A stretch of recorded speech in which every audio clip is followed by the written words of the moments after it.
Sí, buen día, licenciado. ¿Cómo está?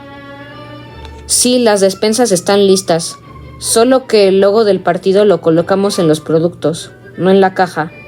Ya ve cómo se ponen nuestros adversarios, y están listas para repartirse antes de las elecciones. También ya está listo el procedimiento para embarazar las urnas. No se preocupe, usted será nuestro próximo gobernante. Licenciado, solo una pregunta. ¿Cuándo veré mi depósito? ¿El próximo lunes? Perfecto. Gracias, y como dice nuestro eslogan, gratitud con gratitud se paga. Prácticas como estas han ido disminuyendo la confianza en nuestros gobernantes y desgraciadamente no todos somos los que queremos cambios sociales y políticos que de verdad nos beneficien. Este trabajo pretende sensibilizarnos ante estas situaciones.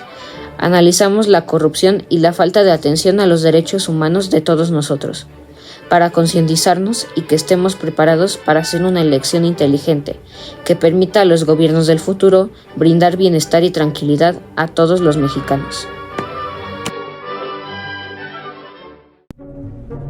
La corrupción es la acción y efecto de corromper, es decir, el proceso de quebrar deliberadamente el orden del sistema, tanto ética como funcionalmente, para el beneficio personal.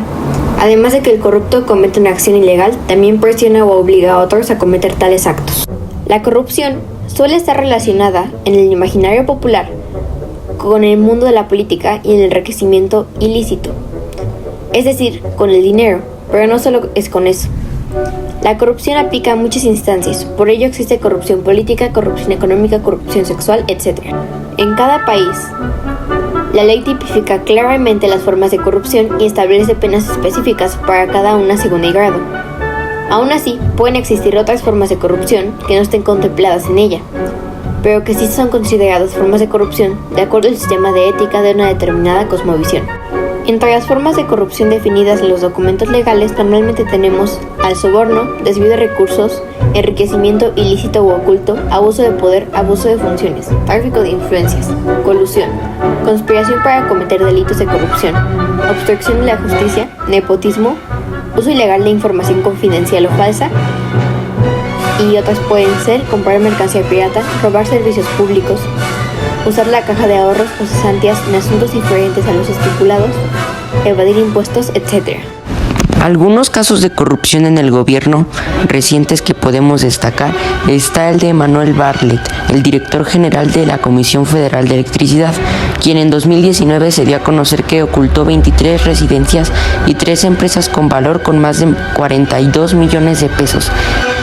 Otro es el de Pío López Obrador, el hermano del actual presidente Andrés Manuel López Obrador, a quien se le grabó recibiendo dinero de manos de David León, quien fue al inicio del sexenio el coordinador nacional de protección civil.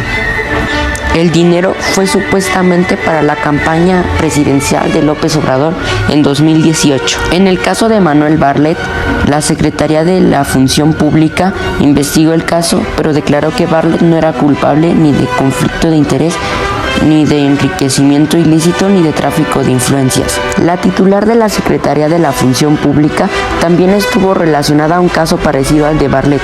Medios de comunicación documentaron que la política y su pareja poseen 6 propiedades que fueron adquiridas a lo largo de 9 años, cuando ambos se desempeñaban como académicos en la Universidad Nacional Autónoma de México y fueron pagadas de contado.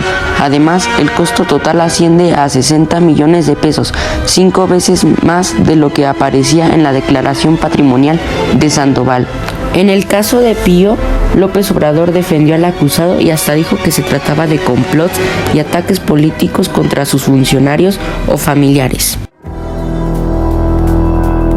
México es uno de los peores países en el mundo para ejercer el periodismo. Hasta la fecha hay registros de 104 periodistas asesinados desde el año 2000 y otros 25 están desaparecidos y se creen muertos. En la lista de los lugares más mortíferos para ser reportero, México está ubicado entre Afganistán, un país devastado por la guerra, y Somalia, categorizado como estado fallido. La noche del 30 de mayo de 1984, Manuel Buendía Tellez Girón Salía de su oficina en la Ciudad de México, casi en el cruce de Avenida Insurgentes y Paseo de la Reforma, cuando un hombre descrito por testigos presenciales como alto y fornido, de corte y gorra militar, le hizo 5 disparos por la espalda con un arma de fuego. Según investigaciones, el asesinato de Buendía habría sido ordenado por el entonces secretario de Defensa, Juan Arévalo Gardoqui. Buendía hacía eco de una denuncia realizada por obispos católicos mexicanos, donde se hacía notar la penetración del narcotráfico en las estructuras del poder de México. José Antonio Zorrilla Pérez, director de la Dirección Federal de Seguridad, y varios comandantes de dicha agencia fueron culpados y condenados por ese asesinato, aunque se cree que fueron chivos expiatorios. Este asesinato fue un parteaguas en la historia de las agresiones del periodismo en México. En este proyecto realizamos diversas entrevistas a profesores, como a la Miss Angie, el doctor Juan Carlos, entre otros maestros. ¿Cuál es su concepto de corrupción? Bueno, fíjate, para mí la corrupción es cuando la gente deja de hacer sus responsabilidades, deja de cumplir con sus obligaciones y en cambio ofrece una remuneración económica o de algún otro tipo, a cambio de no hacer lo que le corresponde hacer, o de no cumplir con una sanción a la que se hace acreedora por no cumplir algún reglamento. ¿A qué cree que se debe la corrupción en México? A la falta de valores, a que desde hace muchos años se dejó de practicar el civismo y a que hemos tenido gobiernos sucios que lo único que les interesa es el dinero y no se preocupan por la gente. ¿En qué cree que han fallado los gobiernos mexicanos? De que sencillamente buscan su propio beneficio y no el beneficio del pueblo. ¿Qué cree que debe de hacer un gobierno justo? Impartir justicia, exactamente. Precisamente es tan importante la justicia en un país que por eso hasta tenemos un sector del gobierno dedicado exclusivamente a impartir justicia, otros a hacer leyes, otros a ser el Ejecutivo Federal, pero hay una sección que se dedica a eso. Entonces, si no está haciendo su trabajo o las otras instancias no le hacen hacer su trabajo, pues tenemos un grave problema. ¿Cuáles son las características que cree que debe de tener un gobierno justo? Las características de un gobierno justo, pues a mí me gustaría que fuera ejemplo de si se siguen las leyes, si yo mismo voy a cuidar que las leyes se cumplan, pues yo mismo ser ejemplo. Es lo que hacemos aquí en el colegio, por ejemplo. Yo tengo que ser autoridad moral en cuanto a vivir con valores, llegar temprano, cumplir con la entrega de mis calificaciones en tiempo y forma. ¿Cómo voy a pedirle yo al alumno que cumpla cuando a mí me piden documentación y no la entrego, ¿no? Ese sería un punto. La segunda característica, pues sí, definitivamente es ese compromiso social. Con el objeto de obtener el sentir de un estrato de la población, elaboramos un cuestionario con preguntas relacionadas a la corrupción y obtuvimos los siguientes resultados.